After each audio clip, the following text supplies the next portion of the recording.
السلام علیکم۔ آج ہم لاہور کے ایک مصروف ترین علاقے انارکلی بازار میں موجود ہیں۔ انارکلی بازار جنوبی ایشیا کا ایک قدیم بازار تصور کیا جاتا ہے جو 200 سال سے زیادہ پرانا ہے۔ اس کا نام مغلیہ عہد کے مشہور کردار انارکلی کے نام پر رکھا گیا ہے۔ انارکلی کے اطراف میں ایک طرف موچی دروازہ، شاہ عالم بازار، لوہاری گیٹ اور بھاٹی گیٹ ہیں، تو ایک طرف گوال منڈی اور نسبت روڈ بھی واقع ہے۔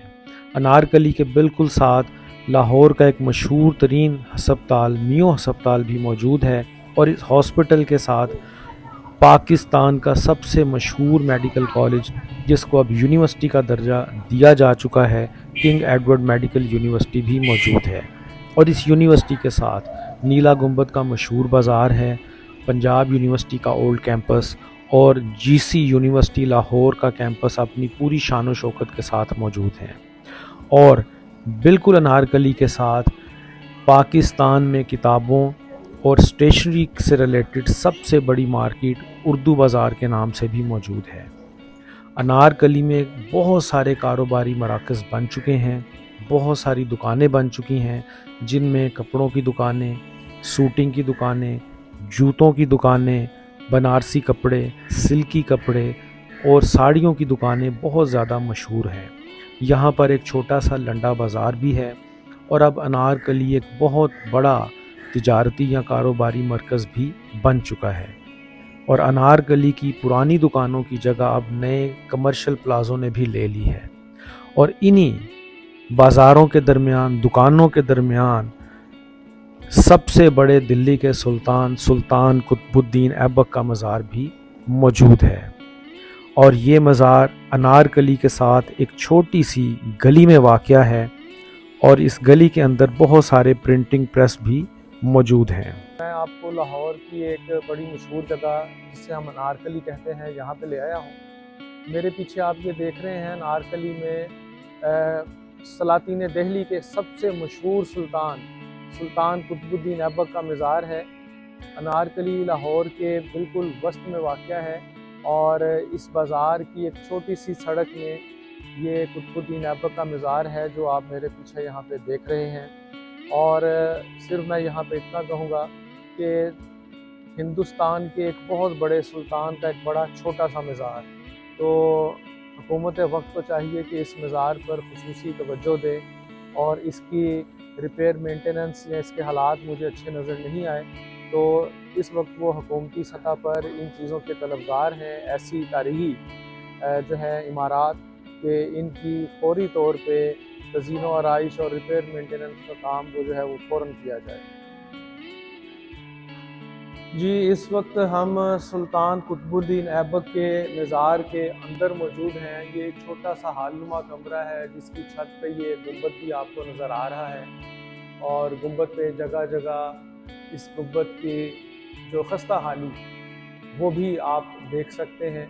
بہرحال یہ ایک چھوٹا سا ہال نما ایک کمرہ گنبد کے ساتھ، جس کے چاروں کونوں پہ 4 محرابیں بھی بنی ہوئی ہیں، اور مین جو دروازہ ہے اس کے اوپر جالی دار حصے ہیں جہاں سے ہوا اس کے اندر آ رہی ہے، اور یہ آپ دیکھ سکتے ہیں۔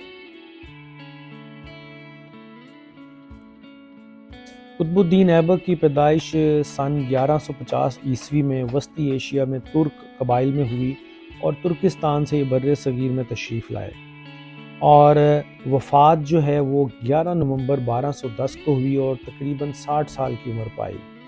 اور حکومت کا ان کا عرصہ قطب الدین ایبک کا 25 جون 1206 سے لے کر 14 نومبر 1210 تک ہے۔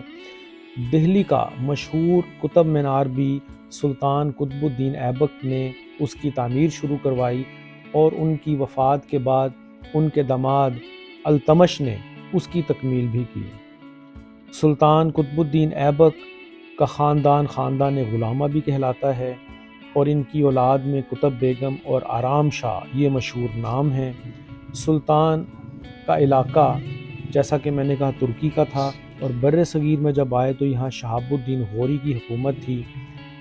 سلطان کی ایک انگلی ٹوٹی ہوئی تھی، اس لیے لوگ ان کو ایبک شکل یا خستہ انگشت بھی کہتے تھے۔ شکل و صورت بھی واجبی تھی۔ قطب الدین نسلاً ایک ترک تھا اور ایک سوداگر نے اسے ترکستان سے خریدا اور نیشا پور لا کر قاضی فخر الدین عبدالعزیز کے ہاتھوں فروخت کر دیا، جس نے اس کو سلطان شہاب الدین غوری کی خدمت میں پیش کیا۔ سلطان شہاب الدین غوری نے کثیر رقم دے کر اس لڑکے کو خرید لیا۔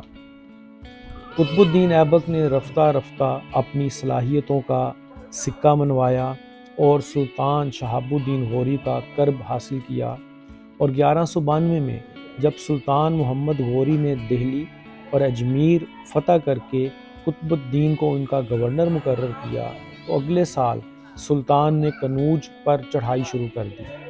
اس جنگ میں قطب الدین ایبک نے اپنی وفاداری اور سپاہگری کا ایسا ثبوت دیا کہ سلطان نے اس کو فرزند بنا کر فرمان فرزندی اور سفید ہاتھی بھی عطا کیا، اور قطب الدین ایبک کا ستارہ اقبال چمکتا گیا اور اس کی فوجیں گجرات، راجپوتانہ، گنگا جمنا کے دوآبہ، بہار اور بنگال میں فتح و نصرت کا پرچم لہراتی ہوئی داخل ہوئیں۔ 15 مارچ 2006 کو جہلم کے قریب سلطان محمد غوری گکھڑوں کے ہاتھوں شہید ہو گیا تو قطب الدین ایبک نے جون 1206 کو لاہور میں اپنی تخت نشینی کا اعلان کر دیا۔ قطب الدین ایبک کی گورنری کا زمانہ فتوحات بڑا شاندار تھا اور زیادہ عرصہ فتوحات میں ہی گزرا۔ تخت پر بیٹھ کر اس نے امور سلطنت پر خصوصی توجہ دی اور قطب الدین ایبک کا بیشتر وقت نوزائیدہ اسلامی حکومت میں امن و امان قائم رکھنے میں گزرا۔ قطب الدین ایبک بزرگوں اور عالموں کا بہت قدردان تھا اور اپنی فیاضی کی وجہ سے تاریخ میں لکھ بخش کے نام سے بھی مشہور ہوا۔ قطب الدین ایبک کا مقبرہ لاہور کے ایک بازار انارکلی کے ایک پہلو میں ایبک روڈ پر واقع ہے۔ یہ مقبرہ وقت اور حالات کے ہاتھوں برباد ہوتا رہا، یہاں تک کہ مہاراجہ رنجیت سنگھ کے دور میں یہ ایک سکھ کی ملکیت بھی رہا۔ انگریزوں کے دور میں یہ مقبرہ خستہ حالی کی منہ بولتی تصویر بن چکا تھا۔ قیام پاکستان کے بعد صدر ایوب خان کے دور میں پاکستان کے ایک بہت بڑے شاعر محترم حفیظ جالندھری نے ایوب خان سے گزارش کی کہ مجاہد اسلام کے مقبرہ کی مرمت اور تزئین و آرائش کا بندوبست بھی کیا جائے۔ چنانچہ صدر پاکستان نے ان کی درخواست قبول کی اور آج یہ مقبرہ اسلام اور مجاہد اسلام کی شان و شوکت کو سنبھالے کھڑا ہے۔ 60 سال کی عمر میں 1210 میں سلطان قطب الدین ایبک پولو کھیلتے ہوئے اپنے ہی گھوڑے سے گر کر وفات پائی اور ایبک روڈ کے اس انارکلی کے بازار میں تدفین ہوئی۔ آج کا پروگرام میں یقین کرتا ہوں کہ آپ کو بہت پسند آیا ہوگا۔